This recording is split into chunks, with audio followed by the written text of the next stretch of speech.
Hey everybody, how is it going? It is your pal, Sal here. Welcome back to my channel and welcome to a video review that I could not be more excited to do for you guys. Today, we are talking about Mariah Carey's 8th studio album / soundtrack album to the motion picture, which the album and film is called Glitter. So there is a lot to unwrap with this album, and this video is not going to be, maybe the best way to talk about it all because it's going to be very disjointed, but I'm going to do the best I can to talk about the situations, the timing, and the songs of the album, as well as the film. So I guess we should begin. Last week we talked about Rainbow, an album that I do like a lot. It's hard to say like where it ranks and everything, but that's gonna be more clear as we go through in this.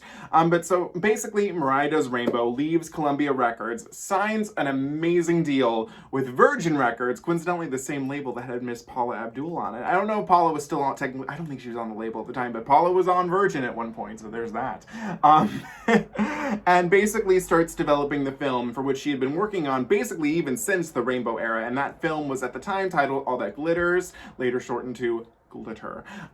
So basically Mariah wanted to star in a film, create the soundtrack for the film, all that good stuff, what pop singer at the time didn't? We have Whitney, Cher, Dolly, all the amazing singers always went and made their turn into movies, some more successful than others, and Mariah, I feel at the time, was probably one of the least successful. So basically in the process, so I guess we should start with the film, my thoughts on the movie Glitter, which I do own on Blu-ray. I do own the Blu-ray, and I have my old DVD left here in the side. So the film itself is basically, I guess the best way to describe it is a modern retelling of A Star Is Born, versus like the Judy Garland or Barbra Streisand versions. It's very similar in that vein to that story. A young and upcoming singer named Billy Frank is discovered by a great hot young music producer who's on his, well, hot young is the wrong term, but, well, he is kind of hot. He's not, I don't think he's, well, he's okay looking. I think Mariah and Billy could have done better if you ask me. But the plot is that, a rise to stardom, all that good jazz, he dies, she sings a song, the end. The film Glitter itself, I just want to say, I don't think is a good film. I don't think it's as bad as people make it out to be. If anything, there was a review I saw one time, and I think it's on the review for the Blu-ray, is that if Glitter is bad at anything, it's just painfully generic. It doesn't really fail at the subject it's doing, it just doesn't bring anything new and doesn't really bring any life into this type of story that should have pretty much ended after Barbra Streisand's A Star Is Born. It's a story we've heard a million times, and a million times more we do not need. So it's fine, it's not good. And I think Mariah is not the greatest actress. I think anybody can agree with that. She does a much better turn in acting in Precious, from what I'm told, that film Tennessee, which I still need to see one day. I just have not taken the time to do that. But anyways, I kind of really want to put the film aside because I feel like the film is undeserving of the beautiful soundtrack that Mariah created for this album, which I'm excited to talk about. So let's go into a few things here. So it's our 8th studio album, and unfortunately had the disadvantage of being released on the day of September 11th, 2001, which, yeah, I think everybody here can understand why that was not a good day. Well, as if she would have known, but did not help. Did not help the situation that we were already in. It did chart at number 7 on the Billboard 200, which is not horrible, but very considerably less than, the last few albums.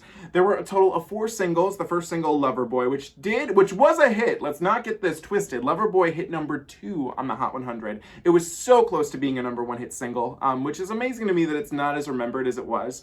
Because number 2, that's good. It's not bad. So it's a shame that it's not as well remembered as it should be in terms of the pop music's world. But what are you gonna do, Then there were the final 3 singles were Reflections, Care Enough, which from what I can gather did not chart anywhere. The third single was Never Too Far, which did hit number 1 baby, in Belgium, which to everybody in Belgium, thank you for that. And then the 4th and final single, Don't Stop Funkin' for Jamaica, also hit #1 in Belgium. So we love that. We stand that. Good for you, Belgium. You knew what was good and what was right. So I think, how do we talk about this? I mean, listen, there's so much that went on in this era. I feel like I'm overwhelmed already. Mariah was overworked.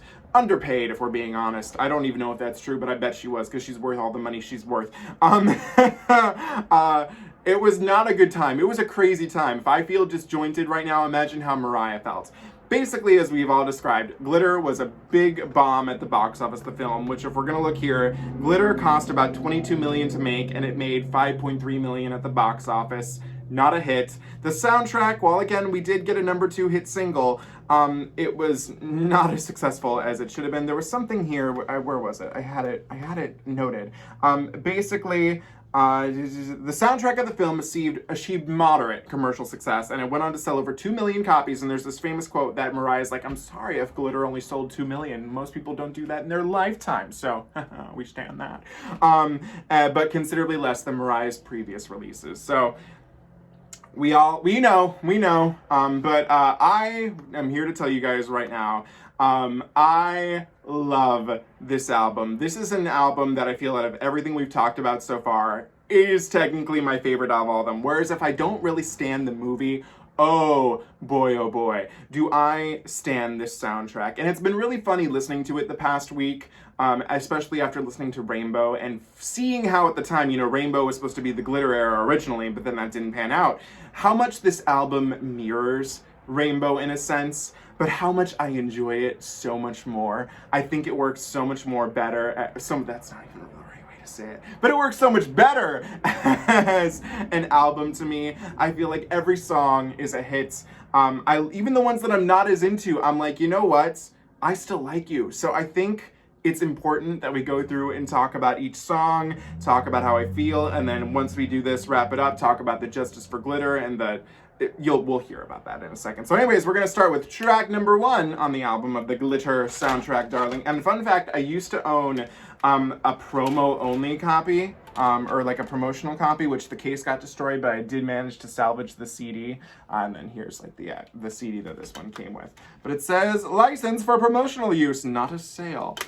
So there's that. Okay. So anyways, track #1, Loverboy. It starts with the remix, weirdly enough, which is, in all honesty, the superior version of the song, which features Brat, Ludacris, 22, and Shawnna. I love Loverboy. As we all know, the big scandal with this song is that Mariah had secured the Firecracker sample, and then Tommy Mottola was like, oh, just you wait. And then had J-Lo release a song called I'm Real, which featured that sample. But to me, the gag of the whole thing is that no one remembers the J-Lo Firecracker version. Everybody remembers the I'm Real remix version, which kind of plays again into another song on this album. But it's funny to me because who listens to the Firecracker I'm Real version? Everybody prefers the I'm Real with Ja Rule is I'm real, the way you walk, it's the better version, let's be honest. And in all honesty, Tommy did Mariah a favor. As we all know, the Firecracker version was released last year for the rarities, which you can check out my reaction to on this channel, darling.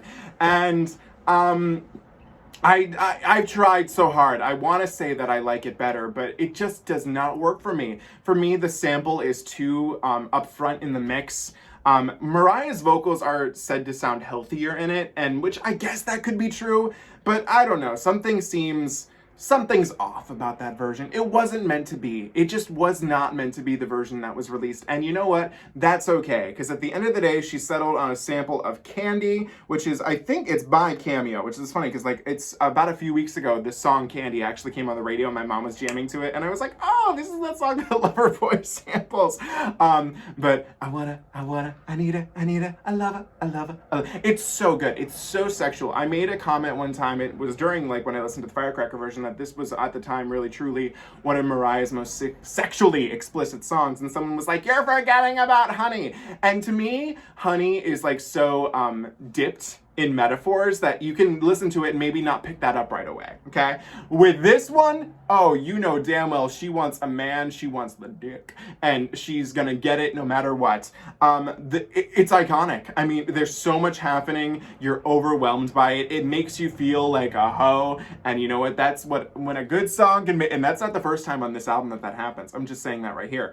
If there's a song that can make you feel like a hoe, it's a great day. All the rappers that are on it, Brat, Ludacris, 22, Shawnna, hate on me much as you want to, just me, ambulate, send me date, and there's so much going on, and I love every second of it. It's funny because usually I'm not in the remix boat, but even though because all this remix really truly does is just add these 4 people in it, but it works so well. And it's incredible. And I could talk about Loverboy all day, but we'll get the chance to talk about it actually at the end of this, so we'll save that. And then the song lightly transitions into a ballad called Lead the Way, which is very indicative to me of After Tonight, whereas it's not, in terms of the ballads on this, it's my least favorite. I think Lead the Way, is it? Yeah, because you know what? Okay, yeah. I had to think about that for a second. Lead the Way is very indicative to me of After Tonight, which seems to be beloved, and I get that you love it, but this to me is better than After Tonight, but it does feel, compared to the other big ballad we get on this album, kind of like the less superior one. Lovely vocals, lovely production, but it's just technically not my favorite. Love the transitions, and it sounds pretty, but yeah, that's Lead the Way. Then we go into track number 3, If We, which features, oddly enough, Rule and Nate Dogg, which is, so this is the song that kind of sounds like I'm Real, the Murder remix by J-Lo and Rule, which is, what a time to be alive. I like this one. I have no idea what either of them are truly saying through most of the song. It just sounds yeah, without you, without me. It kind of reminds me of this time in my life when I was in a show choir and we had to sing Baby It's Cold Outside and none of us knew the lyrics. And we were just kind of mumbling the whole song. It kind of reminds me of that, but boy oh boy, do I love it. And again, it's very similar to I'm Real Murder remix. Okay, so here's the thing, okay? If Loverboy is technically the better, even if we take the Firecracker Loverboy, okay, versus Firecracker I'm Real, obviously Firecracker Loverboy wins, because technically Murder Remix wins of I'm Real, okay? Sorry to keep bringing up J-Lo, but it's very important around this time, okay? If we're comparing If We to I'm Real, I mean, technically, even though from what I've read, I'm Real was technically a copycat of this, I groove with that a little more. I get it. You know, J-Lo with Brandy's vocals. I'm sorry. If I'm gonna say which one of those two I think is better, it's technically I'm Real. But I do enjoy this one. It's fun. It's a moment. It's a moment in the studio, and we love that. And then at the end of this, we hear a little bit of dialogue from the movie where she's like, "It's not a date. It's a date. Date. Bum bum bum bum bum bum bum bum. Wow!" And then we go into "Didn't Mean to Turn You On," which is a Cherelle cover. I'm not familiar with the original. However, the instrumentation on this song is the exact same as the Cherelle version, so we stand that. That's cool. I think that's cool that they had the instrumental there, and Mariah was like, "Let me lay my vocal on it." This is all time one of my favorite Mariah songs. Oh my god, I mean, just her vocals on it. Again, this is one of the other ones that makes you feel like a hoe. You feel like a straight up whore when you're singing along, dancing to it, and I feel alive. I didn't mean to turn, and when she's whistling and saying I know, it's career ending to every other girl in the industry at the time. Oh my god, it's so good. And what's so funny is that it's a cover, but it just feels like one of her pieces. I mean, it's so fun, so fresh. Every time I hear this one, I feel like a hoe, and I love it, and I love that so much. It should have been a single. I mean, I get that, it's kind of also weird that this film takes place in the 80s, because they could have put it in any era and it wouldn't have made, no difference. But considering, this is our pure 80s, because, when did this song technically come out? It's 84, so that is 80s. It's the only one that like reminds me of the 80s because it is an 80s song. But I think, because later when we get to it, Last Night a DJ Saved My Life, I think that is it? Yeah, that's 82 as well too. So, you know, those are the two 80s like obligatory pieces, but we stand anyway. Okay, so we're moving on to track number 5, Don't Stop Funkin' for Jamaica, which features Mystikal. I love that name. Which I love. I mean, don't stop, baby. It's so much fun. The video for this one, which features the 3 Mariahs, which I've seen clips of, is interesting. When it's in the film, the lip syncing, because she has to lip sync to it because it's the movie, is so funny to me, where she's like, and I'm letting it into me, Jamaica funk. That's what it was. And I'm letting it in. I mean, it's so, I mean, what a whistle. What a whistle there. I mean, don't stop, baby. I need to hear, hang on, let me pull this up, because sometimes when I do this, I'm like, am I saying the right thing? I need to, I need to hear don't, because I always get this one's intro, oh God, where is it? Don't Stop, Funkin' for Jamaica, Mariah Carey. I should have had this up before. As you can see, I always do these quite on the spot, but I just need to hear, and I don't want to hear your ad. I need to hear the beginning, because I want to see if because I always get the intro of this one and the next one mixed up. Oh yeah. All right, and then here it's where it's like the yo, hey, do the dance. I love him. I love Mystikal. That's fun. Shake your ass and watch us. I mean, oh God, it's so good. Okay, we gotta move on. I'm so sorry, but I had to relive that for a second there. Okay, then track number 6 is probably one of Mariah's most underrated robbed singles of all time, and this is All My Life. So fun fact, when I first saw Glitter, I remember I watched it my freshman year of college, and I was alone, and it was a night I was just watching a million movies, and I put on Glitter. I had the DVD copy. I got it was actually, I think, this DVD copy that I got from Half Price Books, and I was really tired, and I only probably made it like 20 minutes in, but 20 minutes in was enough for the only song for me to truly hear would be All My Life. And oh my God, where it's like, turn silk way down, bring Billy all the way up, watch us. And then it's just the whispers, I do. And where she's like, you and only you can make me feel the way I do. And you're like, it's another Hoey song. I love it. This is Mariah's Ho album, and I stand that with every fiber in my being. I love this song. It was so robbed from being a single. I mean, it should have been, like I said, for the longest time, this was the only song I knew from this specific album. So, I'm sorry, I'm just reliving it. And oh God, it's so good. I mean, come on, it was robbed. It should have been a single. Had Glitter been a success, I could have seen this as being more of a hit had they wanted to release it.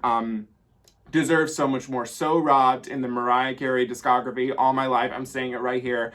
Amen. Okay, moving on. I feel like I'm talking so much. I should take a sip of water real quick. There we go. Okay. Track number, oh my God, we're only on 7. Okay. Reflections, Care Enough, which is Mariah in the film reflecting about her mother who left her. This song is one of Mariah's most beautiful ballads. It's one of her prettiest and one of her darkest. I mean, when we consider the lyric, you could have had the decency to give me up before you gave me life, meaning you should have aborted me, before all of this. And it's like, whoa, okay, Mariah, we're going there. And it's funny, there's also, well, it's not really funny, but they had to change the lyric when she did some live performance, and I've seen this before, and she had to change the lyric. It was for like the Children in Need Christmas concert, which maybe you shouldn't say, you should have aborted me at that type of concert. But she changed the lyric to, you could have had the decency to give me up the day you gave me life, like put her up for adoption. Interesting. It's so, like, this song is so beautifully haunting. It deserves more. And I mean, it was a single. I don't know why they thought it would have been all that successful, because it's kind of a little too sad for the radio, if you ask me. I mean, yeah, I don't know about that. But, yeah, yeah, I'm sorry. I had to think for a second there. But yeah, I do love this song. It's one of Mariah's most beautiful ballads, but like I said, dark and sad. Okay, track number 8, livening it up. Last Night a DJ Saved My Life, which is an in-deep cover which features Busta Rhymes, Fabolous, with Flip Mode, Holla, Busta, pay attention and focus, and DJ Clue. We can do it in the mix. I can even raise the This is the song that I feel like Mariah is on the least. The rappers kind of overtake her in this one, but it definitely feels like a collaboration. I love this song. It's so much fun. Last night a DJ saved. It's Mariah in her lower vocal giving a nice deep sultry vocal. And can anybody explain this to me? I don't know if I am just an idiot, but there's a part, I'm not sure, I think it's Busta, where he's just like, talk to him, Wilma, talk to him, Wilma. And I'm like, who's Wilma? Is there anybody on this? Like, hang on, I'm gonna pull up Last Night DJ.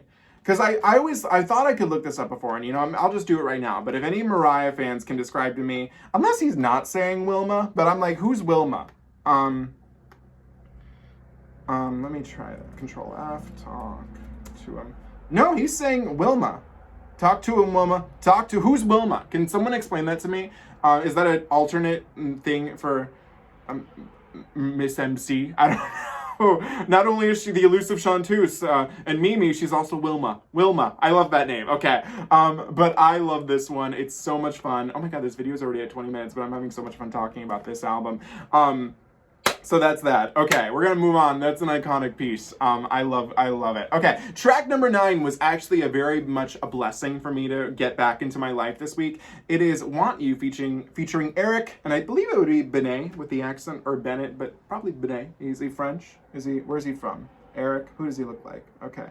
Oh no, I thought it said he's from Germany. It says he has 4 Grammys. Okay. Eric Benét, if we will. This is the one, it's just the way this one feels also very 80s too. It feels the most disconnected to me from this album. It feels like an outlier in a weird way. I don't know why, because it does have that 80s sound. In a weird way, this is not going to make sense to you, but it kind of reminds me, at least in, how do I put this? Aura-wise, of Nightcrawling. And it sounds nothing like it, but there's like something that connects it to me, and I don't know what it is. I just think it's the atmosphere of it. Like there's something dark and mysterious. It's nighttime, and I Want You. And I don't know. It's a weird comparison, but that's just something that came in my head. I don't know. It's kind of like the weird outlier of this album. I don't remember if it's even in the movie or not, because there's a few songs in here that I don't think you truly hear in the movie, but whatever, I guess. Okay. Anyway, moving on. Track number 10, we have the beauty that is Never Too Far. One of the most beautiful ballads that Mariah has ever laid a vocal to. I mean, it takes place in the film right after What's His Name dies. What's his name? Because I think it's a weird ass name too. What is it? Dice. Okay. After Dice dies, and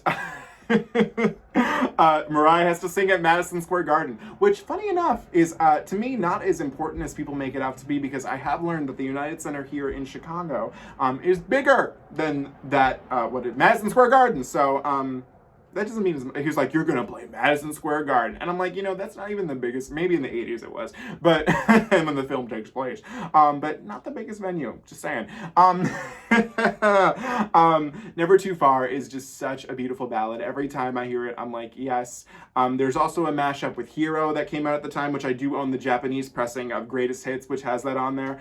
Gorgeous. One of my favorite memories with this song is when the Justice for Glitter medley happened on the show, and Mariah starts off this song by singing it live, but then towards the belty stuff, it just goes to the playback, which, and trust me, there's no hate for me to give here and that, but just to me, like, the difference in the sounds versus a Mariah Carey voice from, when would that have happened? 2019 versus 2001. It's just so different drastically, and I was like, it brought a little chuckle to me, just because it's just funny, and it's not shade. I swear to God, I have no issue with playback, none of that. But it's the transition. It's the transition for me that had me laughing. So I'm just saying that right here. But I love Never Too Far. It's such a good song. Beautiful. The 11th and technical final track is kind of a downer. It's Twister. This is one, I think, technically the earliest Mariah song heard in the movie. Because, you know, it starts off with her mom and little baby Mariah singing some jazz song. And then it, like, the credits kind of roll with this, and you see Mariah growing up with Twister. And it kind of feels like you're twisting and turning with the song. I feel like who's ever on the piano is like, she was kind of fragile and It's a pretty song. I think it works best in the context of the film as you watch the photos go back and forth, you know what I mean? And then the album ends with track number 12, which is just the regular version of Loverboy, which features Cameo, who's technically not credited as being featured on the first one, or in the remix, but just as good as the original, just a little less busy, but still just as fun. What's funny is I think that this is in the original song of Candy, but you just hear him naming like all these different like strawberry. I didn't even notice that until like this past week when I was listening to it in my headphones, and I was like, oh, he's talking right now, isn't he? So yeah, there's that. Okay, so one of the other things that I want to talk about, and this is just gonna be me being a bitch right here. Okay, so as we all know, in 2018, in preparation for for Caution, everybody was streaming all of Mariah's albums, you know, on Spotify, Apple Music, and all that. Then people ran into like a little hiccup when they discovered that, oh my god, stop the presses. Glitter was not available for streaming because like she hadn't worked out the deal with Virgin and all that good stuff.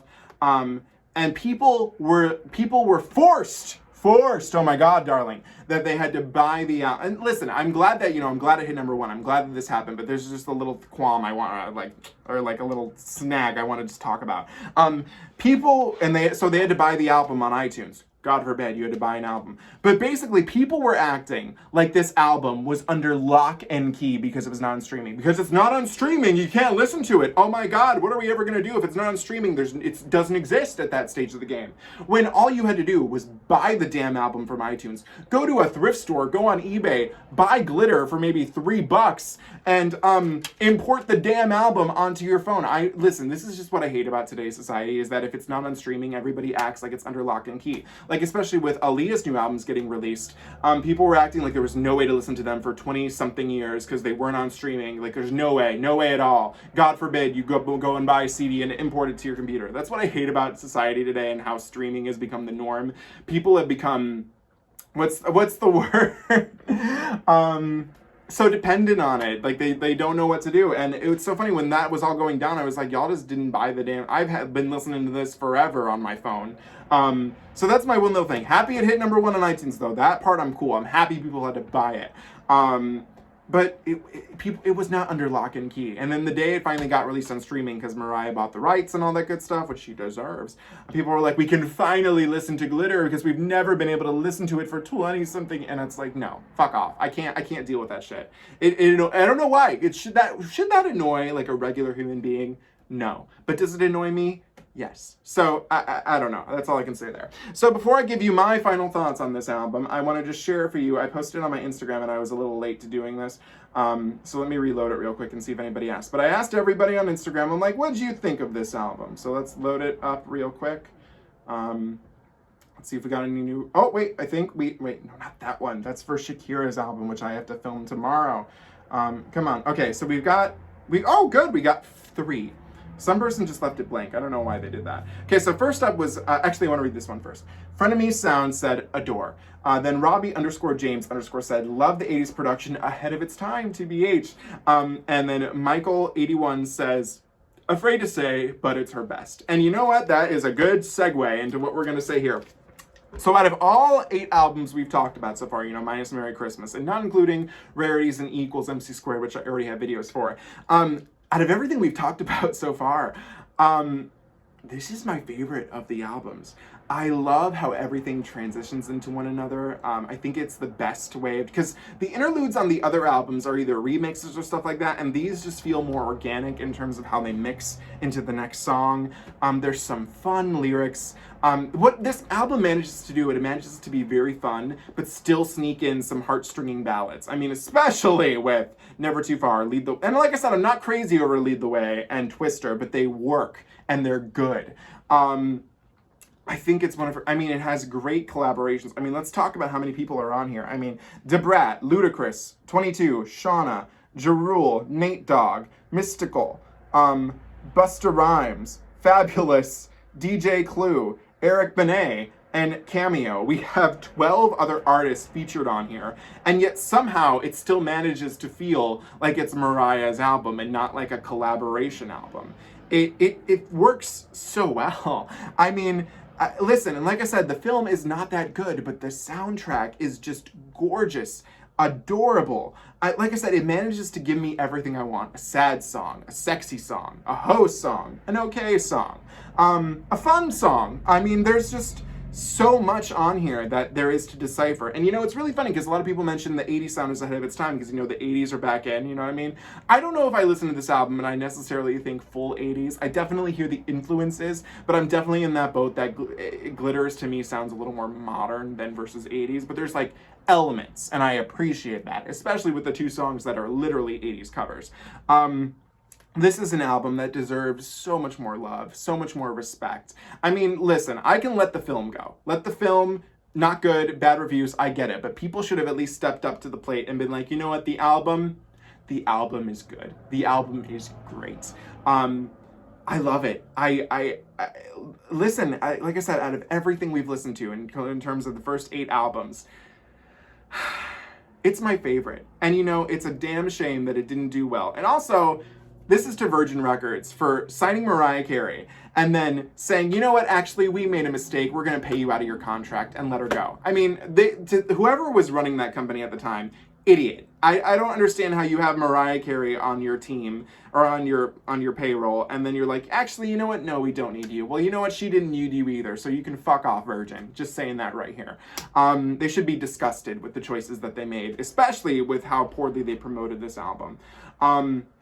So yeah, I think I've said everything I need to say. We all know what everything in the Glitter era was. There's only one more thing that I want to say, and Mariah, sweetheart, we know you own the rights now. So we want that vinyl repress because it is disgusting how much, because there's a regular vinyl from 2001 and then there's the promo one which doesn't have a cover. Well, it has a cover, but it's not like, you know, it ain't this. And there's like a specific thing. Oh yeah, and the songs aren't even in the correct order. So Mariah, we need a repress. I don't care if it's on black vinyl. I don't care if it's on a pink glittery vinyl. I don't care which it is. But we need it, darling. I would buy it in a heartbeat. So fast. Especially because then that would complete my Mariah collection in terms of owning all the albums. Minus Merry Christmas to You, but I'm going to buy that if it goes back into repress this holiday season. Not buying it now. It ain't Christmas yet. I'm sorry. So anyway, that's everything I think I have to say. This video came out to be much longer than I anticipated, but when you got a lot to say and when you love something, you just gotta talk about it. So those are my thoughts on Glitter. What do you guys think of this album? Let me know everything you feel in the comments below. As always, do not forget to comment, like, share, and subscribe. You can follow me on Instagram at Salvador J. Rocha, Twitter at Sal Says Stuff, and TikTok at SalRocha1. I'll see you guys next week when we will get a reaction, because I tallied and I don't know enough songs to warrant a review of Charm Bracelet. So until I see you guys then, you better talk to him, Wilma, and I'll see you guys later. Have a great day. Bye.